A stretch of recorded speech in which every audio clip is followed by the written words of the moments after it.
जो काम आप आज कर रहे हैं या हम मिलकर के कर रहे हैं वो सिलेबस सेम है, चीजें सेम है। एक दो टॉपिक्स को अगर छोड़ दें, टॉपिक भी क्या है वो नेशनल एजुकेशन पॉलिसी का एक आध क्वेश्चन इस बार वाले सेक्शन में तो कमी है, पिछले साल जब पहली बार ऑनलाइन हुआ तब ज्यादा है क्वेश्चंस।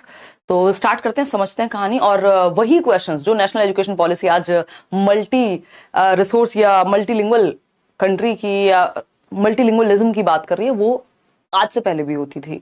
तो आपको नजर आएगा जिन्होंने पढ़ाई की है कि सेम ही है सब कुछ, कोई दिक्कत नहीं है ना। चलिए पढ़ते हैं, और जिसका कॉन्सेप्ट क्लियर है उसको दिक्कत है ना। तो फर्स्ट क्वेश्चन आपके सामने, चाइल्ड डेवलपमेंट इन पेडागोजी। ये 30 क्वेश्चंस हैं जो हम करेंगे, और इसमें मैं चाहती हूँ कि आप थोड़ा सा अनकंफर्टेबल फील करें पढ़ने में, क्योंकि वो टेंशन पेपर वाली क्रिएट होनी चाहिए, है ना। हल्का फुल्का क्या होता है, हम टेंशन में तो गलती करते हैं पेपर में। तो ये आप पढ़ेंगे और जवाब देंगे। फर्स्ट क्वेश्चन आपके सामने है, बी ऑप्शन 91% लोग कह रहे हैं। आज बैच में क्लास नहीं हुई है, मेरी तबीयत थोड़ी ठीक नहीं थी। ये वाली क्लास भी मैं बहुत कम समय और जितनी क्लासेस हो जाए उतना अच्छा है। तो पूरे एफर्ट के साथ पूरी एनर्जी बना के रखने का प्रयास करेंगे। फर्स्ट क्वेश्चन है, most classrooms in India are multilingual and this needs to be seen as dash by the teacher.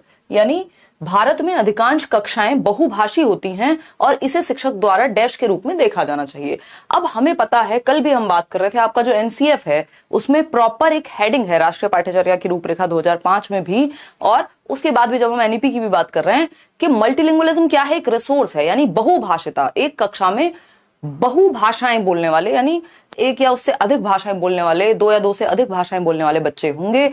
कोई ऐसे घर से आता होगा जहां गुजराती बोली जाती है, किसी घर में मलयालम। इसको एक टेस्ट की तरह भी लेके चलेंगे, तो ये प्रॉब्लम नहीं होती, हिंड्रेंस या ऑब्स्टेकल नहीं होता, बॉदर नहीं करता। मल्टीलिंगुअलिज्म क्या है, ये एक संसाधन है, एक एसेट है, रिसोर्स है, या फिर एसेट है, पूंजी है ना। यही शब्द जो है यूज होते आ रहे हैं और इन्हीं को हमें ध्यान में रखना है। तो भारत में अधिकांश कक्षाएं बहुभाषी होती हैं, यानी कई सारी भाषाएं बोली जाती हैं एक कक्षा में। इसे शिक्षक द्वारा एक संसाधन के रूप में देखना है, ना कि समस्या के रूप में, ना बाधा के रूप में, क्योंकि बच्चे एक दूसरे से बहुत सारे शब्द सीखेंगे भी और एक्वायर करेंगे। कुछ कुछ चीजें आप सीख जाते हैं जिन साथियों के साथ आप रहते हैं। अगर आप किसी साउथ इंडियन व्यक्ति के साथ रहते हैं और वो अंग्रेजी का इस्तेमाल ज्यादा करता है फॉर एग्जाम्पल, तो हो सकता है कि आपके भी कुछ वर्ड्स जो हैं वो क्लियरली बेटर हो जाए, या आपसे वो कुछ हिंदी के शब्द सीख ले। तो क्वेश्चन नंबर 2 देखिएगा एक बार। क्वेश्चन नंबर 2 क्या कहता है? क्वेश्चन नंबर 2, इसी क्वेश्चन को जो हमने फर्स्ट क्वेश्चन किया है, इसी को कल नेशनल एजुकेशन पॉलिसी अपना नाम चिपका करके पूछ रही थी, परसों एनसीएफ पूछ लेगा। बात एक ही है कि बहुभाषिता होती है, सिंपल बात। क्वेश्चन नंबर 2 देखिए, mistakes and errors made by students. ये टॉपिक आपका अभी भी है पेडागोजी में, कि जो बच्चों की गलतियां होती हैं उनको कैसे देखेंगे। तो शिक्षार्थियों द्वारा की गई गलतियां और त्रुटियां, जो गलतियां बच्चे करते हैं, जो मिस्टेक्स वो करते हैं, जो एरर्स वो करते हैं, are indicative of the failure of the teacher and the student. यानी शिक्षक और शिक्षार्थियों की असफलता का सूचक हैं कि बच्चा और टीचर दोनों फेल हो गए क्योंकि बच्चे से गलती हो रही है। तो गलती तो भाई दुनिया में कोई भी सीखेगा उससे होगी, तो ये तो बात गड़बड़ हो गई। सेकेंड ऑप्शन क्या कहता है, should be seen as opportunities to understand their thinking. यानी उनके चिंतन को समझने के अवसर के रूप में देखी जानी चाहिए। जो गलतियां या त्रुटियां जो बच्चे कर रहे हैं उनको एक अवसर के रूप में, कि सीखने का मौका है और बच्चा सोचता कैसे है, उसके चिंतन के बारे में पता लगेगा। जब आप गलत जवाब देते हैं तो मुझे समझ आएगा कि आप जो मल्टीलिंगुअलिज्म है या रिसोर्स है उसको ठीक से समझ नहीं पा रहे हैं, मतलब मैं आपकी थिंकिंग समझ पा रही हूँ। जब गलतियां होती हैं तो आप बच्चे की थिंकिंग में एक विंडो के जैसी हैं गलतियां, ठीक है ना, एक खिड़की के जैसी हैं। तो गलतियां अच्छी हैं, प्रोसेस का पार्ट है सीखने की।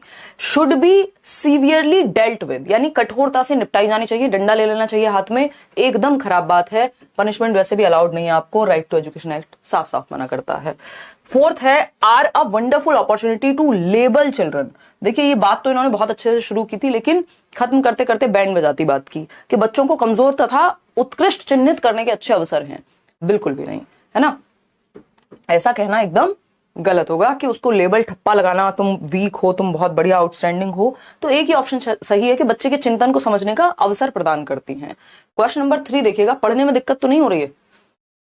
देखो एक बार, ये पेपर 1 और पेपर 2 को लेकर परेशान होना बंद कर दो। सिलेबस सेम है, आपको पता भी नहीं लगेंगे पेपर 1 के क्वेश्चन है कि पेपर 2 के क्वेश्चन है। मैं आपको हर रोज मिक्स्ड क्वेश्चन कराती हूँ, पेपर 1 से भी पेपर 2 से भी, और आपको नहीं लगता पता। कई लोग क्वेश्चन उसमें पूछेंगे कमेंट सेक्शन में, पेपर 2 की भी तैयारी करा दो। भाई सिलेबस सेम है, लेवल सेम है, सब कुछ सेम है। कई बार पेपर 2 का क्वेश्चन पेपर ज्यादा ईजी लग रहा होता है पेपर 1 से, ठीक है ना, क्लियर है। कोई कह रहा है मैम से आगे चल रहे हैं आज तो। हाँ, एक क्वेश्चन एक्स्ट्रा दिख रहा होगा ना आपको नीचे, बहुत बढ़िया। ठीक है, पढ़ने में तो दिक्कत नहीं है, नहीं तो कल से टाइप करा देंगे यही क्वेश्चंस, लास्ट में बताना। देखिएगा question number 3, dash views children as active builders of knowledge and little scientist who construct their own theories of the world. यानी कौन वो व्यक्ति हैं, डैश के विचार से बच्चे सक्रिय ज्ञान के निर्माता हैं। यानी वो कोई ना कोई एक्टिविटी करके अपने एनवायरनमेंट में, एक पेन भी दे दो छोटे बच्चे को, वो खोल के देखेगा, उसको चला के देखेगा, एक कार मिल जाए, मतलब कोई भी टॉय भी मिल जाए, हर चीज में वो लगा रहता है, खोलना, समझना, जानना। तो बच्चे क्या है, नन्हे वैज्ञानिक हैं और ज्ञान के सक्रिय निर्माता हैं, जो संसार के बारे में अपने सिद्धांतों की रचना स्वयं करते हैं। जब तक वो खुद नहीं देख लेते कि भैया ये पेन ऐसे खराब हो जाता है या ये ऐसे चलता है, इसके अंदर स्प्रिंग होती है, तब तक वो शांति कहाँ आती है। मैंने बचपन में बहुत पेन खराब किए हैं, बहुत तो नहीं बट एक बार का मुझे दुख जाता है ना। तो वो स्प्रिंग वाला पेन था, आपको पता ही है, महंगा आता था उस समय पे, तो वो खराब हो गया था इस चक्कर में, मेरे लिटिल साइंटिस्ट बनने के चक्कर में। आपने भी ऐसे काम किए होंगे। कोई बहुत प्यारा खिलौना, एक बार एक कार आई थी वो चाबी भरने वाली, उसमें ज्यादा चाबी भर गई थी। देखो एक बार, तो प्याजे ये बात कहते हैं, ये बात हमें पता होनी चाहिए कि प्याजे बच्चों को लिटिल साइंटिस्ट, नन्हा वैज्ञानिक कहते हैं कि वो खोज करते हैं, एक्टिव बिल्डर्स ऑफ नॉलेज हैं, सक्रिय निर्माता हैं ज्ञान के। ठीक है जी, ना तो ये बात स्किनर करेंगे, ना युंग आपके सिलेबस में ही नहीं है, पैवलव की भी ऐसी कोई इच्छा नहीं रही होगी, क्योंकि वो व्यवहारवादी लोग हैं। प्याजे कौन है, रचनावादी हैं, कंस्ट्रक्टिविस्ट हैं, जो ये कहते हैं कि बच्चा ज्ञान की रचना करके सीखेगा। वाइगॉस्की भी वही है, बट वो समाज को बीच में ले आते हैं। क्वेश्चन नंबर 4 देखिएगा, चाइल्ड सेंटर्ड एजुकेशन। आज भी यही टॉपिक है आपका, पूछा जाता है, पढ़ते हैं हम, पढ़ेंगे, आज बैच में पढ़ना था हमको, याद होगा कई लोगों को, कल पढ़ेंगे, कोई बात नहीं। चाइल्ड सेंटर्ड पेडागोजी मीन्स, यानी बाल केंद्रित शिक्षा शास्त्र का अर्थ क्या है। नाम से ही हम समझ सकते हैं, बाल केंद्रित, बाल कौन, बालक, बच्चा, तो सेंटर में कौन है, बच्चा। सेंटर में कौन है, इसका दूसरा नाम आजकल जो पूछा जाने लगा है, लर्नर सेंटर्ड, जो कि हम सालों से यूज कर रहे हैं। लर्नर सेंट्रिक या चाइल्ड सेंट्रिक जिसको हम कह रहे हैं, प्रोग्रेसिव एजुकेशन, प्रगतिशील शिक्षा, लर्निंग बाय डूइंग, करके सीखना, बच्चे को एक्टिव रखना है। सारे ऑप्शंस में मार्क करते समय एक बात हमेशा ध्यान रखनी है कि बच्चा एक्टिव होना चाहिए। Asking the children to follow and imitate the teacher, यानी बच्चों को शिक्षक का अनुगमन और अनुकरण करने के लिए कहना। तो भाई ये तो फिर टीचर सेंट्रिक हो गया ना, कि टीचर का ही अनुगमन पूरी तरह से, टीचर ही सेंटर में हो गया। Giving primacy to children's voices and their active participation, यानी बच्चों की अभिव्यक्ति और उनकी सक्रिय भागीदारी को महत्व देना। बच्चा एक्टिवली क्या करे, एक डेमोक्रेटिक स्टाइल ऑफ लर्निंग होना चाहिए, लोकतांत्रिक तरीका होना चाहिए, जहां हर बच्चे को अपनी बात कहने का अधिकार हो, उनकी आवाज को सुना जाए, एक्टिवली वो पार्टिसिपेट करें। सिटिंग अरेंजमेंट ऐसा हो कि एक टीचर जो है आगे से ही खड़े होकर चौक फेंक फेंक के ना मारता रहे पीछे तक, बल्कि ग्रुप्स में इस तरह से हो कि आगे पीछे का सिस्टम ही खत्म हो जाए, है ना। फ्लेक्सिबल होना चाहिए, चाहे वो टीचर का तरीका हो पढ़ाने का, चाहे वो बच्चे का तरीका हो पढ़ने का। तो हम बच्चे को सेंटर में रखते हैं यहाँ। Letting the children be totally free, John dewy ने इस पे बहुत काम किया। लर्निंग बाय डूइंग की भी हम याद रखेंगे, मारिया मॉन्टेस्क्री वगैरह भी इसी को सपोर्ट करते हैं, चाइल्ड सेंटर्ड एजुकेशन को।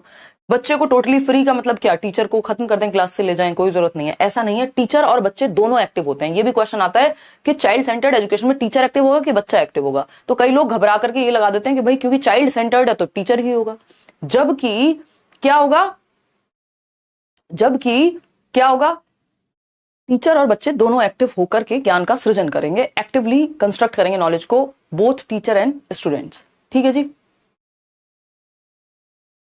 नहीं ना अभिलाषा, अब आप खतरनाक टीचर से पढ़ोगे अगर, इसीलिए कंफ्यूजन क्रिएट होती है। इसीलिए कहा जाता है कि स्टिक टू वन टीचर, और मतलब कोशिश करिए वन बुक, कि आप 10 बार एक किताब को पढ़ लें, 10 किताबें एक एक बार पढ़ने से, ऐसे कंफ्यूजन फिर होगी क्रिएट।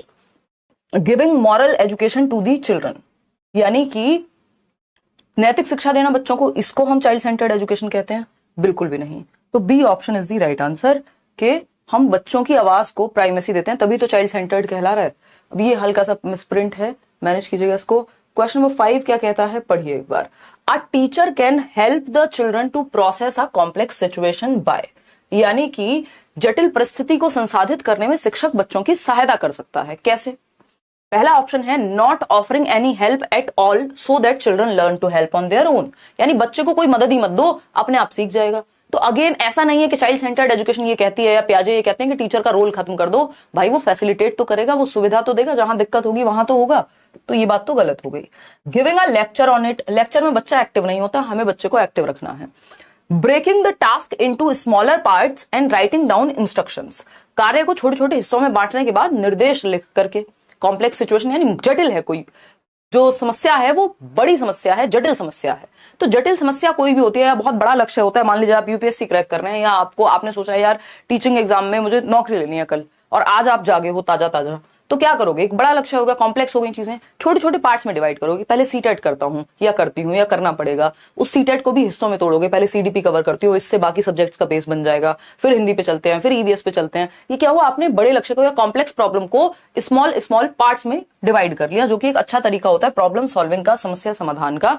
कि बड़ी समस्या होती है तो हम उसे टुकड़ों में सॉल्व करने की कोशिश करते हैं या बांटते हैं एक काम को। बात सही है। फिर भी डी ऑप्शन पढ़ेंगे, fourth option, encouraging competition and offering a high reward to the child who completes the task first. देखिए, रिवॉर्ड की महत्ता कुछ खास रह नहीं गई है। जो हम आज का एजुकेशन सिस्टम बनाने की कोशिश कर रहे हैं उसमें एक्टिविटी की या इंटरेस्ट की या जॉय की महत्ता है, कि बच्चे को हम learning for the sake of learning, कि हम प्रतियोगिता को, एक तो कंपटीशन को बढ़ाएं, ऊपर से क्या करें, पुरस्कार भी दें। तो ये दोनों ही बातें गलत हैं, है ना, कि कंपटीशन बढ़ा रहे हैं। 1 2 3 4 लिखो ऑप्शन में ना। चलो खैर आगे बढ़ते हैं क्वेश्चन नंबर 6 पर, क्योंकि आज 1 2 3 4 है। क्वेश्चन नंबर 6 देखिएगा एक बार। क्वेश्चन नंबर 6 देखिएगा, ये एक ही स्लाइड है जिसमें थोड़ी सी समस्या है, पढ़िए, कोई बात नहीं, थोड़ी मेहनत करके पढ़िए।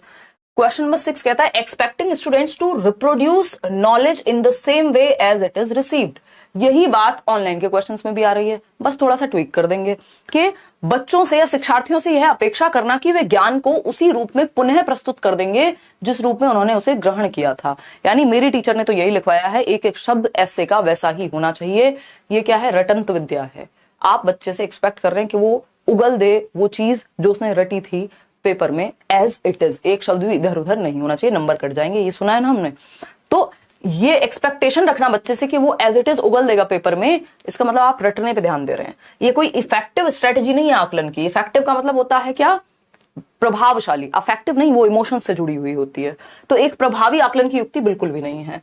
is problematic because individuals interpret experiences and do not reproduce knowledge as it is received।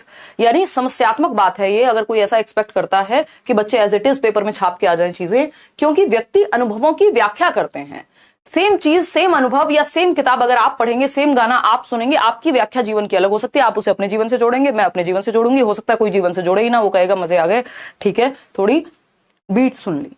या फिर अगर व्याख्या करने को दी जाए, एक कविता आप सुनते हैं, कविता मैं सुनती हूं, दो अलग अलग अनुभव या दो अलग अलग दृष्टिकोण निकल करके आएंगे। क्यों? क्योंकि जो ह्यूमंस हैं, जो व्यक्ति हैं, मानव हैं, वो हमारे जो अनुभव है उसमें वो ऐड हो जाते हैं, क्योंकि व्यक्ति अनुभवों की व्याख्या करते हैं और ज्ञान को ज्यों का त्यों पुनः उत्पादित नहीं करते। रोबोट्स थोड़ी हैं हम, हमारे अनुभव हैं, हमारे इमोशंस हैं, है ना, वो सब लग करके तब एक बात की व्याख्या निकल करके आती है। हर एक बच्चा ऐसे राइटिंग में सेम टॉपिक पे अलग ऐसे लिखता है, ठीक है ना, की पॉइंट सेम हो सकते हैं मे बी।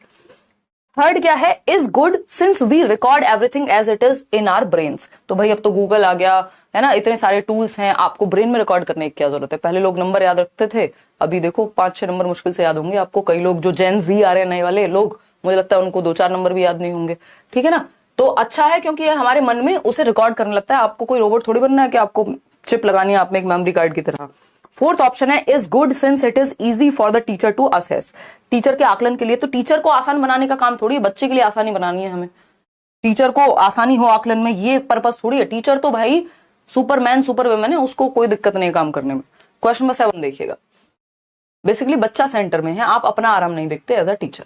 क्वेश्चन नंबर 7 देखिए और बताइए, when students are given an opportunity to discuss a problem in groups their learning curve. यानी जब शिक्षार्थियों को समूह में किसी समस्या पर चर्चा का अवसर दिया जाता है तब उनके सीखने का वक्र, यानी जब बच्चों को ग्रुप में, एक तो है जब उनको अकेले बोल दिया किसी प्रॉब्लम पे बात करने के लिए, एक है जब वो ग्रुप में किसी समस्या का समाधान निकाल रहे हैं या फिर चर्चा कर रहे हैं उस पे कि भाई ये है हमारे आसपास, मान लीजिए एनवायरमेंट की कोई प्रॉब्लम है, कोई और समस्या है, पानी की कोई समस्या है, अब वो ग्रुप में बात करके या सॉल्यूशन निकाल रहे हैं एक्टिविटी करके। अब इससे उनका लर्निंग कर्व क्या होता है? कितने समय में कितना सीखा, ये आपका लर्निंग कर्व है। अभी आप सीटेट के बाद पढ़ेंगे हम इसको डिटेल में, सीटेट में जरूरत नहीं है, बस लर्निंग कर्व का मतलब है सीखने की गति या सीखने का वक्र, कितने समय में कितना आप सीख पाए, मात्रा कितनी रही कितने समय में। तो रिमेन्स स्टेबल, भाई जब बच्चा ग्रुप में सीखेगा, ग्रुप में लर्निंग एक्टिव होती है, वाइगॉस्की भी कहते हैं ग्रुप में सिखाओ, समाज के साथ सिखाओ, तो स्टेबल क्यों रहेगा, स्थिर क्यों रहेगा, डिक्लाइन क्यों होगा, इससे तो बेहतर होना चाहिए। Remains the same. सेम क्यों रहेगा भाई? जब बच्चा एक्टिव है, एक्टिव इन्वॉल्वमेंट है, एक दूसरे से चर्चा करेगा, डिबेट होगा, डिस्कशन होगा, एक्टिविटी होगी, तो अधिगम का वक्र, सीखने का जो वक्र है, रेट है, वो बेहतर हो जाएगा। तो D option is the right answer, या fourth option is the right answer over here. Question number 8 देखिएगा। अब ये ठीक हो गया है प्रिंट आपका। क्वेश्चन नंबर 8 देखिए, जवाब दीजिए। अभी क्वेश्चन नंबर 8 को ही सॉल्व करें। कुछ गिफ्टेड लोग होंगे जिनका ध्यान 8 को छोड़ के 9th पे चला जाएगा, वो एक स्टेप आगे चलते हैं, है ना। देखिएगा, जवाब दीजिएगा फटाफट से। बहुत बढ़िया, ठीक है जी। आज बहुत मजा आ रहा है क्लास में मैडम जी, बहुत बढ़िया अंशु। मेरी तबीयत थोड़ी सी लेफ्ट राइट है, बट ठीक है, चल जाएगा। देखिए एक बार जवाब दीजिए। The pace of development varies from one individual to another, यानी जो सीखने की गति है, पेस है। बस आपको ये लग रहा होगा कि कंपैरेटिवली उतने बड़े बड़े क्वेश्चंस नहीं है लैंग्वेज में जितने बड़े ऑफलाइन में हो गए, ऑनलाइन में हो गए हैं, जबकि बात सेम ही कही जा रही है। The pace of development varies from one individual to another but it follows dash pattern, यानी विकास की गति, जो पेस है डेवलपमेंट का, जो रेट ऑफ डेवलपमेंट है अगर मैं कहूं, तो गति एक व्यक्ति से दूसरे व्यक्ति में भिन्न होती है, किंतु वह एक डैश नमूने का अनुगमन करते हैं। यानी जो रेट ऑफ डेवलपमेंट है वो डिफरेंट है। दो बच्चे हैं, लगभग सेम टाइम पे पैदा हुए हैं, 2-4 दिन का अंतर है। कोई चलना थोड़ा सा पहले सीखेगा, दूसरा बोलना जल्दी सीख लेगा। तो हम बोलते नहीं, माँ बाप को आपने देखा होगा, हमारा बच्चा तो इतने साल का हो गया अभी तक बोल नहीं पा रहा है, दूसरा बच्चा जो बहुत बोलने लग गया। मतलब रेट का अंतर है, दर का अंतर है। किसी में कोई चीज जल्दी हो रही है, किसी में कोई दूसरी चीज स्लो हो रही है, लेकिन एक पैटर्न है। ऐसा नहीं है कि किसी का बच्चा पहले दौड़ना शुरू कर दिया, बाद में खड़े होना शुरू किया। तो मतलब क्या हुआ, पेस डिफरेंट होता है, रेट, विकास की दर भिन्न होती है, लेकिन क्रम सेम है, यूनिवर्सल है क्रम, यानी एक सीक्वेंस में होता है। तो it follows a sequential and orderly pattern, क्रमबद्ध और व्यवस्थित है विकास। अगर हम बात करें, ये अव्यवस्थित नहीं है कि अचानक से आप सोए, आज आपका दांत इतना बड़ा निकल के आ गया, हाथ टेढ़ा मेढ़ा हो गया, कुछ भी नहीं हो जाता। अनप्रिडिक्टेबल नहीं है, प्रिडिक्टेबल है। हम प्रत्याशा कर सकते हैं, अनुमान लगा सकते हैं। अनुमान हमें पता है ना, बच्चा खड़े होने से पहले बैठना सीखेगा, टो टू हेड नहीं होता, हेड टू टो होता है। तो एक सीक्वेंस है, एक ऑर्डर है, एक क्रमबद्धता है, व्यवस्थित है विकास का जो क्रम है। तो सी ऑप्शन, जिसको हम कहते भी हैं POS, प्रोग्रेसिव है, आगे बढ़ने की ओर, ऑर्डरली है और सीक्वेंशियल है विकास, ठीक है ना। रेट में अंतर होता है, दर भिन्न होती है, लेकिन सीक्वेंस पूरी दुनिया के सभी बच्चों में सेम रहता है। क्वेश्चन नंबर 9 देखिएगा एक बार और जवाब दीजिएगा। क्या कहता है ये, which one of the following is correct about development, विकास के बारे में सही बात कौन सी है, या उचित कथन कौन सा है। यानी 3 अनुचित कथन होंगे, तब जाकर के एक उचित कथन ऑप्शन में दिया होगा। Socio cultural context plays an important role in development, सामाजिक सांस्कृतिक संदर्भ विकास में एक महत्वपूर्ण भूमिका का निर्वाह करता है। यानी जिस समाज और जिस संस्कृति में हम रहते हैं, एक महत्वपूर्ण भूमिका का निर्वाह करती है, वो हमारे विकास पे महत्वपूर्ण प्रभाव डालती है। याद कीजिए वाइगॉस्की को, सोसाइटी, कल्चर, लैंग्वेज, समाज, संस्कृति और भाषा। बात तो सही लग रही है, फिर भी बाकी के 3 ऑप्शन चेक करेंगे। डेवलपमेंट इज यूनिडायमेंशनल, ये कल भी हमने बात की थी, यूनी पे आपको फोकस नहीं करना, यूनी का मतलब है सिंगल डायमेंशन, जबकि आपको यहां भी यूनी यूज हो रहा है, वहां मल्टी लगा देना है। तो मल्टी डायमेंशनल है, बहुआयामी है, सिर्फ शरीर का ही विकास नहीं होता, दिमाग का भी होता है, सामाजिक विकास भी होता है, इमोशनल डेवलपमेंट भी होगा, है ना। तो ये यूनिडायमेंशनल नहीं हो सकता। डेवलपमेंट इज डिस्क्रीट, यानी कि पृथक होता है, अलग थलग, जबकि ये इंटर रिलेटेड है। डेवलपमेंट के सारे प्रकार एक दूसरे से प्रभावित होते हैं। Development begins and ends at birth, जन्म से ही शुरू होके तुम पे ही शुरू, तुम पे ही खत्म, ऐसे नहीं होता। जन्म से शुरू होके नहीं, वूम्ब टू टूम्ब, गर्भ से कब्र तक जीवन पर्यंत चलने वाली प्रक्रिया है। तो हम कहेंगे एक ही बात सही है कि सामाजिक सांस्कृतिक परिप्रेक्ष्य, जिस समाज, जिस संस्कृति में आप बड़े हुए हैं, जिन कहानियों को सुन के आप बड़े हुए हैं, जिस माहौल में आप बड़े हुए हैं, उसका आपके विकास पे, आपके सोचने के तरीके पे, आपके दिमाग के विकास पे प्रभाव पड़ेगा, आपके ओवरऑल डेवलपमेंट पे प्रभाव पड़ेगा। तो फर्स्ट ऑप्शन ही क्या है, सही है, बाकी सारे खराब हैं, सही बात नहीं करते विकास के बारे में। क्वेश्चन नंबर 10 देखिएगा और जवाब दीजिएगा थोड़ा सा पेशेंस के साथ। क्या पूछा है, why do individuals differ from one another, यानी व्यक्तियों में एक दूसरे से भिन्नता क्यों होती है, क्यों हम सब सेम नहीं है, क्यों हम सब एक जैसे नहीं है, रोबोट क्यों नहीं है हम, ये पूछना चाह रहे हैं। तो पहला ऑप्शन है due to the inborn characteristics, यानी जन्मजात विशेषताओं के कारण, क्योंकि जो हमारी जन्मजात विशेषताएं होती हैं वो अलग होती हैं। अच्छा, सेम माँ बाप ट्विंस जो लगभग जिनकी हेरिडिटी में बहुत ज्यादा सिमिलैरिटी है, फिर तो उनके बीच में अंतर नहीं होना चाहिए।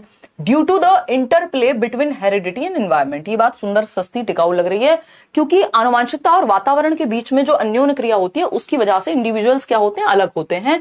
हमें माहौल सबको सेम नहीं मिलता, माहौल कई बार सेम मिल जाता है या वातावरण सेम मिल जाता है, तो हमारी हेरिडिटी डिफरेंट होती है, जेनेटिक कोड डिफरेंट होता है, किन्हीं भी दो लोगों का थंबप्रिंट सेम थोड़ी होता है। तो एनवायरमेंट और हेरिडिटी का कॉम्बिनेशन ऐसा बनता है कि कोई भी दो लोग बिल्कुल सेम नहीं हो सकते। दो बिल्कुल ट्विंस भी हैं, जो जुड़वा बहन भाई भी हैं या भाई भाई भी हैं, वो भी कुछ अंतर के साथ आते हैं। किसी को किसी सब्जेक्ट में इंटरेस्ट आ सकता है, किसी को किसी चीज में इंटरेस्ट आ सकता है ना। तो बी ऑप्शन सही है, फिर भी सी और डी को चेक करेंगे। Because each individual has received a different gene set from his और हर पेरेंट्स। सिर्फ हेरिडिटी या सिर्फ एनवायरमेंट की तरफ नहीं जाएंगे, दोनों का प्रोडक्ट ढूंढना है आपको। Because of the impact of the environment. क्यों सिर्फ एनवायरमेंट, क्यों भाई हेरिडिटी भी, और सिर्फ हेरिडिटी क्यों, एनवायरमेंट का भी रोल रहेगा।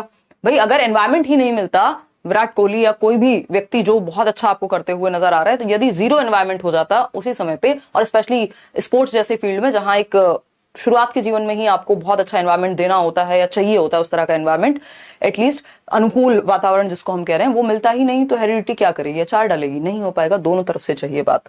तो B option is the right answer. Heredity और एनवायरमेंट के इंटरेक्शन की वजह से हम में भिन्नताएं पाई जाती हैं, नहीं तो हम रोबोट्स हो जाते। क्वेश्चन नंबर 11 देखिएगा एक बार, क्या पूछा है, बहुत ही आसान सा सवाल है। Family plays dash role in socialization of the child, यानी बच्चे के सामाजिकरण में, कि वो समाज के नियम तौर तरीके कानून कैसे रहते हैं समाज में। कोई आता है, नमस्ते करते हैं, पानी देते हैं, वॉटएवर, है ना, तो बड़ों को आप बोलते हैं, विदेश में माता पिता का भी नाम लेना संभव है। तो ये क्या हुआ, सामाजिकरण है, अलग अलग समाज है, अलग अलग तौर तरीके हैं रहने के। ठीक, तो बच्चे के सामाजिकरण में परिवार की क्या भूमिका है, फैमिली की क्या इंपॉर्टेंस है। एक्साइटिंग है, रोमांचकारी है, नाटक थोड़ी चल रहा है, कोई मूवी थोड़ी देखने गए है ना, एवेंजर्स थोड़ी देख रहे हैं। अब प्राइमरी रोल है यानी एक मुख्य भूमिका है, सेकेंडरी यानी गॉड है, या नॉट सो इंपॉर्टेंट। भाई कैसे नहीं होगा, सिग्निफिकेंट भूमिका है, इंपॉर्टेंट भूमिका है। सेकेंडरी तो स्कूल, मीडिया, नेबरहुड, कई केसेस में जहां फैमिली से अलग हो। तो आपको पता है प्राइमरी रोल है परिवार का, क्या है, मुख्य भूमिका या प्राथमिक कारक होता है। फैमिली क्या है, प्राइमरी एजेंट है in the process of socialisation, सामाजिकरण की प्रक्रिया में प्राथमिक कारक है, क्योंकि सबसे पहले आप दुनिया की समझ परिवार में बनाते हैं, क्योंकि परिवार क्या है, मिनिएचर वर्जन है, छोटा रूप है समाज का। क्वेश्चन नंबर 12 देखिएगा एक बार, क्या कहता है क्वेश्चन नंबर 12, थोड़ा सा ध्यान से जवाब देंगे, इसमें कई लोगों को चक्कर भी आ सकते हैं, वैसे आसान ही है। देखिएगा क्वेश्चन नंबर 12 कहता है विच one of the following is a correctly matched pair, यानी जोड़े बनाए हुए हैं, कौन सा जोड़ा सही से मैच होता है ये बताना है। पहला है, ये पियाजे की स्टेजेस हैं वही, sensory motor, pre operational, concrete operational और फॉर्मल ऑपरेशनल, चार अवस्थाएं एसपीसीएफ से याद रखनी होती है हमें। फॉर्मल ऑपरेशनल जो कि 11 से 15, जो कि हाईएस्ट या लास्ट स्टेज है, ठीक है ना, इसमें इमिटेशन शुरू होगा, यानी नकल करना शुरू करेगा बच्चा, अनुकरण प्रारंभ करेगा। अनुकरण प्रारंभ जन्म से 2 वर्ष में होता है, कहां, सेंसरी मोटर में। ये कह रहे हैं हाईएस्ट में, जिसमें आपको एब्स्ट्रैक्ट थिंकिंग, अमूर्त चिंतन, साइंटिफिक थिंकिंग आनी थी, उसमें तो बच्चा नकल करना शुरू करेगा, फिर तो बस जीवन भर वो नकल ही करता रह जाएगा। इन्फेंसी, इन्फेंसी कौन सा पीरियड है, सेंसरी मोटर, जन्म से 2 वर्ष। लॉजिक आ जाएगा इन्फेंसी में, भाई ये तो ज्यादा एक्सपेक्टेशन हो गई। लॉजिक तो कॉन्क्रीट ऑपरेशनल 7 से 11 वर्ष में आता है, मूर्त संक्रियात्मक में। प्री ऑपरेशनल में डिडक्टिव थॉट, जबकि ये बात हमने की है कि प्री ऑपरेशनल छोड़ दीजिए, कॉन्क्रीट में भी इंडक्टिव आता है। फॉर्मल ऑपरेशनल जो सबसे पहले वाली यहां लिखी हुई थी, लास्ट वाली, उसमें डिडक्टिव आता है, ठीक है ना, एग्जाम्पल टू रूल जाने वाला। तो कॉन्क्रीट ऑपरेशनल लास्ट ही ऑप्शन बचता है जो सही होगा, is able to conserve and classify, यानी मूर्त संक्रियात्मक अवस्था का बच्चा संधारण एवं वर्गीकरण योग्य बन जाता है। ये हमने वैसे भी समझा हुआ है कि सी फॉर कॉन्क्रीट ऑपरेशनल, और कॉन्क्रीट ऑपरेशनल में सीसीएस 3 चीजें आ जाती हैं। क्लासिफिकेशन यानी वर्गीकरण, अलग अलग रंग या शेप साइज के आधार पर अलग अलग वर्गीकृत करना। कंजर्वेशन यानी क्वांटिटी सेम रहती है या वॉल्यूम सेम रहता है, शेप और साइज के बदलने पे भी। एक बर्तन में चाहे आप छोटा मग है, बड़ा मग है, अगर 200 ml पानी है 200 ही रहेगा। सीरिएशन यानी क्रम में लगाना, अपवर्ती और अनुवर्ती व्हाटएवर हम कहते थे। तो ये सीसीएस के गुण जो हैं वो आपके कॉन्क्रीट ऑपरेशनल में आते हैं। आगे बढ़ेंगे नेक्स्ट क्वेश्चन पे, और आज मुझे बुढ़ापे जैसा महसूस हो रहा है, बट कर लेंगे हम मैनेज। क्वेश्चन नंबर 13 देखिएगा, क्वेश्चन नंबर 13 देखिए और जवाब दीजिए। क्या है भाई question, a child says clothes dry faster in the sun, she is showing an understanding of, यानी एक बच्ची कहती है कि धूप में कपड़े जल्दी सूख जाते हैं, वह डैश की समझ को प्रदर्शित कर रही है। धूप में कपड़े जल्दी सूख जाएंगे, धूप में कपड़े जल्दी सूख जाएंगे, क्या ये ईगोसेंट्रिक थिंकिंग है, यानी अहम केंद्रित चिंतन है। कॉज एंड इफेक्ट यानी कार्य और कारण है। विपर्य चिंतन यानी रिवर्सिबल थिंकिंग है कि रिवर्स कर पा रही है, या सिंबॉलिक थिंकिंग है यानी प्रतीकात्मक चिंतन है। तो ये कॉज एंड इफेक्ट है। कॉज क्या है? धूप। इफेक्ट क्या है? उसका प्रभाव क्या है? कपड़ों का जल्दी सूखना। तो सिंपल जवाब क्या होगा? B option. आगे बढ़ेंगे, कार्य कारण। क्वेश्चन नंबर 14 देखिएगा एक बार, क्या है क्वेश्चन नंबर 14 में, क्या पूछा है भाई? अकॉर्डिंग टू पियाजे children's thinking differs in dash from adults than in dash. ये क्वेश्चन कई बार से दिखा नहीं है और ऐसा हो सकता है किसी शिफ्ट में पूछ भी लिया हो, लेकिन ये मल्टीपल टाइम्स आया था ये क्वेश्चन, फिर कई साल तक आया था, बस लैंग्वेज चेंज कर देते थे और इस बार भी आ जाता है। मेरे को ऐसा इंट्यूशन सा फील हो रहा है कि कहीं पे चिपका सकते हैं, है ना? ये बड़ा पसंद है इनको, तो पेपर 1 पेपर 2 किसी सेट में आ जाए। देखिए, तो अकॉर्डिंग टू पियाजे, लैंग्वेज हल्की चेंज हो जाएगी। अकॉर्डिंग टू पियाजे, पियाजे के अनुसार बच्चों का चिंतन वयस्कों से, यानी जो बच्चे हैं, चिल्ड्रन हैं, उनकी जो थिंकिंग प्रोसेस है वो डिफर करती है अडल्ट से। किस चीज में? ये पढ़ने में बहुत गलती होती है लोगों को, ये समझ में तो आ जाता है।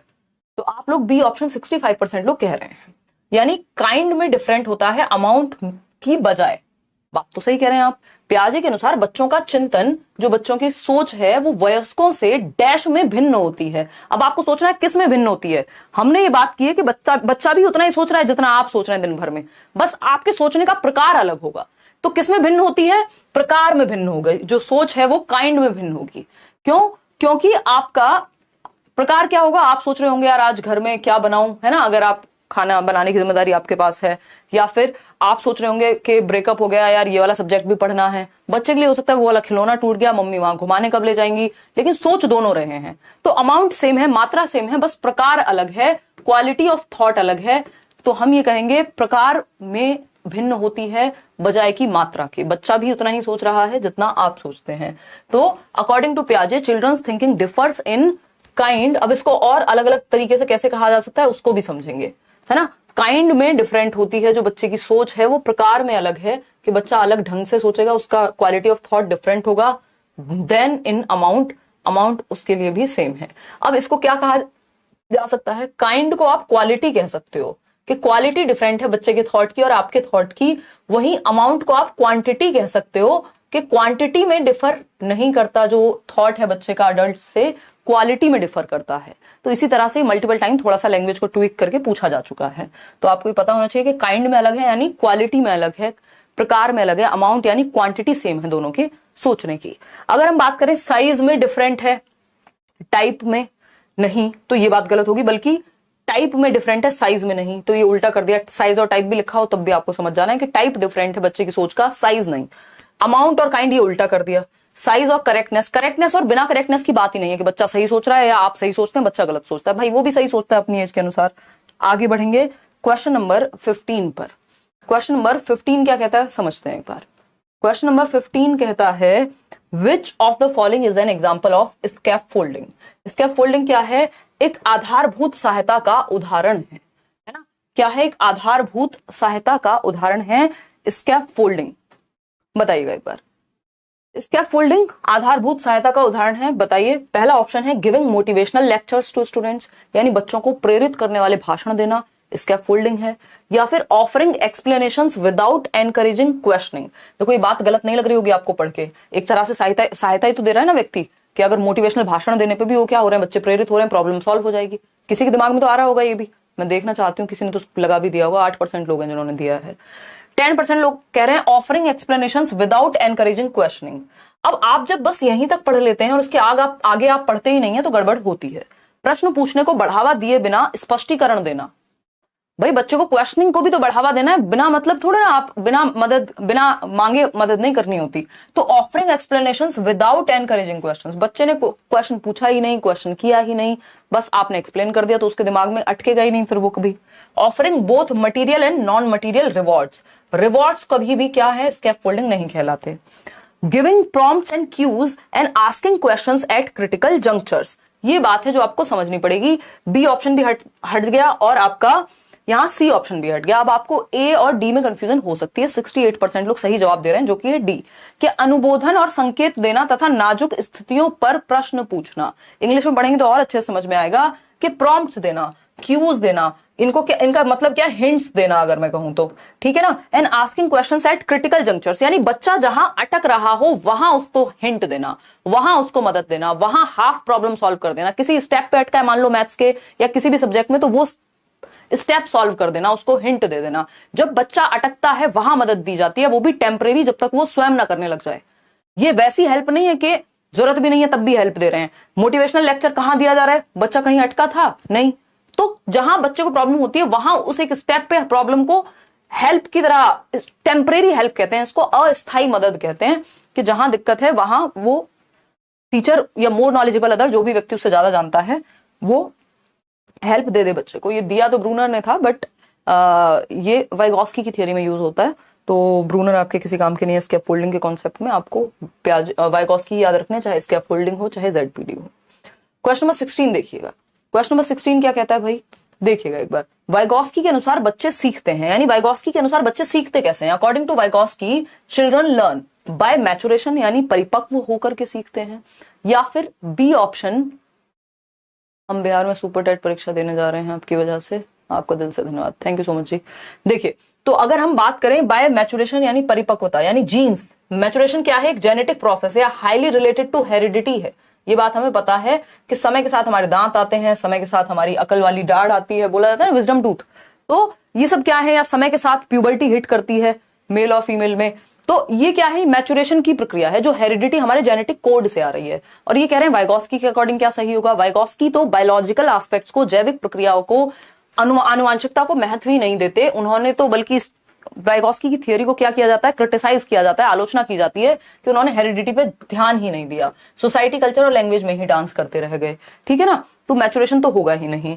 ये प्याजे के बारे में सही होगा बिल्कुल 100%। क्यों, क्योंकि MESE की बात की है उन्होंने, मैचुरेशन, एक्सपीरियंस, इक्विलिब्रियम और सोशल एक्सपीरियंस। याद आया कुछ, ठीक। 4 फैक्टर्स, इमिटेशन, इमिटेशन की बात बेंड्यूरा करते हैं, लैंग्वेज की फॉर्म में स्किनर करने लग जाएंगे। तो इमिटेशन की भी बात वाइगॉस्की ने नहीं कही। वाइगॉस्की ने ये नहीं कहा समाज को देखो, संस्कृति को देखो और नकल करनी शुरू कर दो।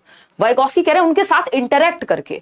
भाई मुझे क्वेश्चंस पूछना बहुत बढ़िया लगता है, मुझे डिस्कशंस बहुत पसंद है, तो अब मैं किसी के साथ बैठूंगी तो नकल थोड़ी ना करने लग जाऊंगी सामने वाले की, है ना। तो क्या होगा, हम चर्चा करेंगे, एक समझ पैदा होगी, ठीक है, एक समझ पैदा होगी। तो वो इंटरेक्शन से जो समझ का पैदा होना है, वो वाइगॉस्की कह रहे हैं कि इंटरेक्शन से हमारी एक समझ बढ़ती है। तो by interacting with adults and peers, ये बात एकदम सही है कि समाज में अंतः क्रिया करके या परस्पर क्रिया करके, बातचीत करके, चर्चा करके, डिबेट करके, डिस्कशन करके हम एक समझ बनाते हैं और उससे हमारा संज्ञानात्मक विकास होता है, ऐसा वाइगॉस्की कह रहे हैं। इसीलिए सोसाइटी, कल्चर और लैंग्वेज को उन्होंने महत्वपूर्ण माना है, क्योंकि अगर लैंग्वेज नहीं होगी तो भी मैं ये चर्चा नहीं कर पाऊंगी, अगर समाज ही नहीं होगा तो चर्चा करूं किससे।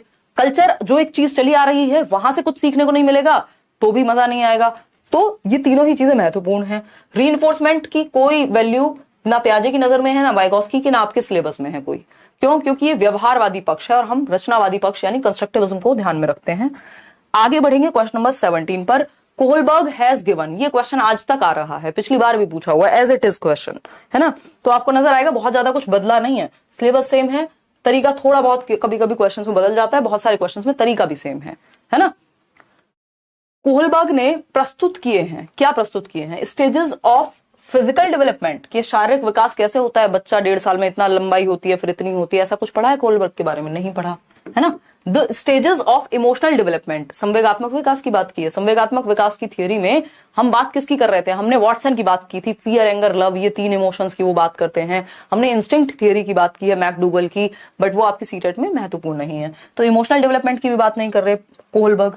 The stages of moral development, ये बात आप लोग सही जवाब दे पा रहे हैं 90% लोग। 10% लोग कहां से आते हैं, वो कहां, कौन से स्कूल में पढ़ रहे हैं आजकल, नैतिक विकास के चरण।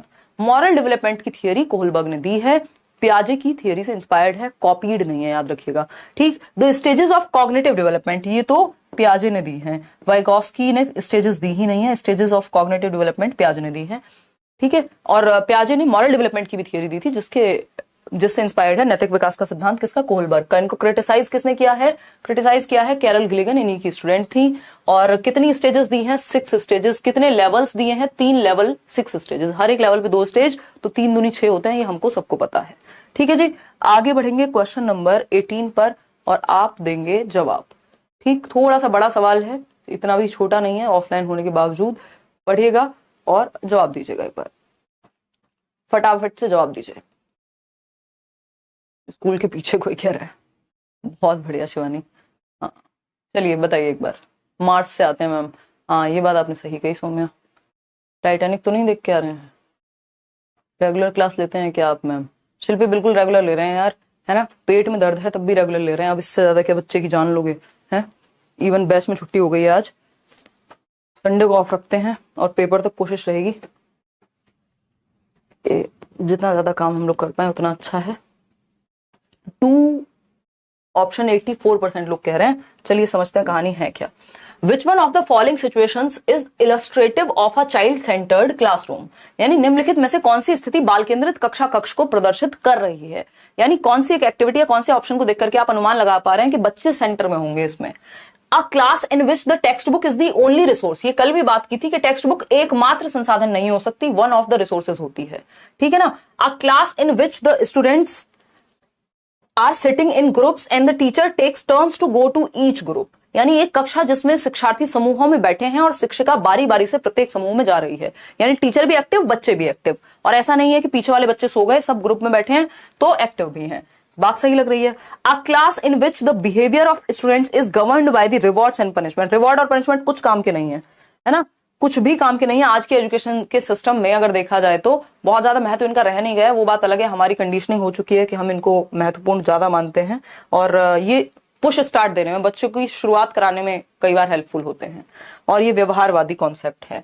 तो बच्चा सबसे ज्यादा एक्टिव हमें यहां नजर आ रहा है। फिर भी फोर्थ ऑप्शन पढ़ लेते हैं। A class in which the teacher dictates and the students are asked to memorise the notes. बच्चों को रट्टे लगाने को कहा जाता है नोट्स के, और टीचर जो है वो सर्वोसर्वा है, डिक्टेट करता है, तो ये भी गलत हो जाएगा क्योंकि ये टीचर सेंट्रिक क्लासरूम है और हमसे पूछा क्या था, चाइल्ड सेंट्रिक, बच्चा लर्नर सेंटर्ड क्लासरूम। तो बच्चा और टीचर दोनों एक्टिव होते हैं, थोड़ी देर पहले आपको बताया था, both teacher and students are active in a child centred classroom. Question number 19 देखिएगा एक बार। इंटेलिजेंस इज, सिंपल सा सवाल है, इसे भी देखना कितने लोग गलत करेंगे। इंटेलिजेंस इज यानी बुद्धि क्या है? कह रहे बुद्धि हो तब तो बताएं, ऐसी मजाक करते हैं ना कई टीचर्स। हाँ तो मैं वही प्रैक्टिस करने की कोशिश कर रही हूँ। देखिएगा एक बार, फटाफट से बताइएगा बुद्धि क्या है, यानी इंटेलिजेंस क्या है, बताइए। प्लेलिस्ट बनाई हुई है, सारे सेशंस आपको इस बार के और पिछली बार के भी। आप कोई भी टॉपिक सर्च करेंगे सीटेट के सिलेबस से रिलेटेड, लगभग सभी सब्जेक्ट में पूरी उम्मीद है कि आपको मिल जाएगा वीडियो। हिमांशु सिंह आगे लिख दीजिए।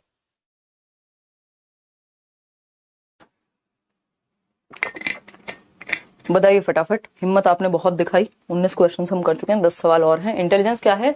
सिर्फ 46% लोग गलत जवाब दे पा रहे हैं, है ना यानी 50% लोगों ने पानी कर दिया है बिल्कुल। 36% लोग ही सही जवाब दे रहे हैं अगर देखें तो। 48% तो पता नहीं उनको क्या मिल गया है सी ऑप्शन में, कौन से लड्डू ढूंढ लिए उन्होंने। सिर्फ 35% लोग सही जवाब दे रहे हैं। अब आप देख सकते हैं 65% लोग कैसे गलत जवाब देने में लगे हुए हैं। इसका जो सही उत्तर होना चाहिए वो होना चाहिए डी ऑप्शन, ठीक है ना। क्या होना चाहिए? D option. क्यों है? क्योंकि बुद्धि क्या है? एक स्पेसिफिक एबिलिटी नहीं। यही कह के तो मर गए लोग, सिंगल एंटिटी कह के एल्फ्रेड बिने कहते रहे और बहुत सारे लोगों ने यही माना, नहीं बस एक ही चीज होती है बुद्धि, तो या तो होती है या तो नहीं होती। इसी बात को तो चैलेंज किया गार्डनर ने, जो हार्वर्ड गार्डनर का बहुबुद्धि सिद्धांत आप पढ़ते हैं, वो यही तो कह रहे हैं कोई विशिष्ट योग्यता नहीं है कि बुद्धि अगर मैथ्स में बुद्धिमान है तो सब में बुद्धिमान है। हो सकता है म्यूजिक में अच्छा ना हो। तो बुद्धि सेट ऑफ कैपेबिलिटीज हो सकती है, सामर्थ्यों का एक समुच्चय हो सकती है, मल्टीपल टाइप की हो सकती है, ठीक है ना। तो D option is the right answer. Imitate करने की क्षमता को बुद्धि नहीं कहते। जेनेरिक कॉन्सेप्ट या एक सिंगुलर कॉन्सेप्ट बिल्कुल भी नहीं है, या एक विशिष्ट योग्यता नहीं, सामर्थ्यों का एक समूह या सेट ऑफ कैपेबिलिटीज हम मान सकते हैं। आगे बढ़ेंगे। बाकी बात ये सही है स्पेसिफिक एबिलिटी, लेकिन किस कॉन्टेक्स्ट में पूछा है ना। क्योंकि कुछ लोग हैं एल्फ्रेड बिने जैसे जिन्होंने इनिशियली इसको माना था, लेकिन आज के समय में हम इस कॉन्सेप्ट को नहीं मानते कि बुद्धि कोई सिंगल एंटिटी होगी। क्वेश्चन नंबर 20 देखिएगा फटाक से। क्वेश्चन नंबर 20 देखिए और जवाब दीजिए। Early childhood is dash period for language development, यानी भाषा विकास की दृष्टि से प्रारंभिक बचपन। प्रारंभिक बचपन की उम्र क्या होती है बताओ फटाफट से? 2 से 6 वर्ष या 3 से 6 वर्ष कई जगह पे आपको मिल जाएगा, है ना। 3 to 6 years ऑफ एज। और 6 से 12 होती है आपकी लेटर चाइल्डहुड, उत्तर बाल्यावस्था।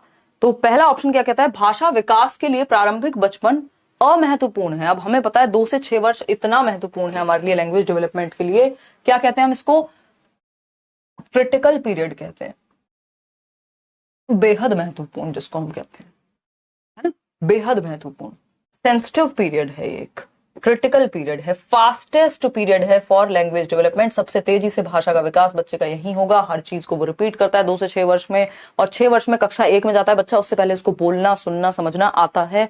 तो वो 2 से 6 वर्ष का ही टाइम है। 2 वर्ष तक तो वो बेचारा एक शब्द 2 शब्द जोड़ के एक सेंटेंस बना ले, बहुत बड़ी बात है।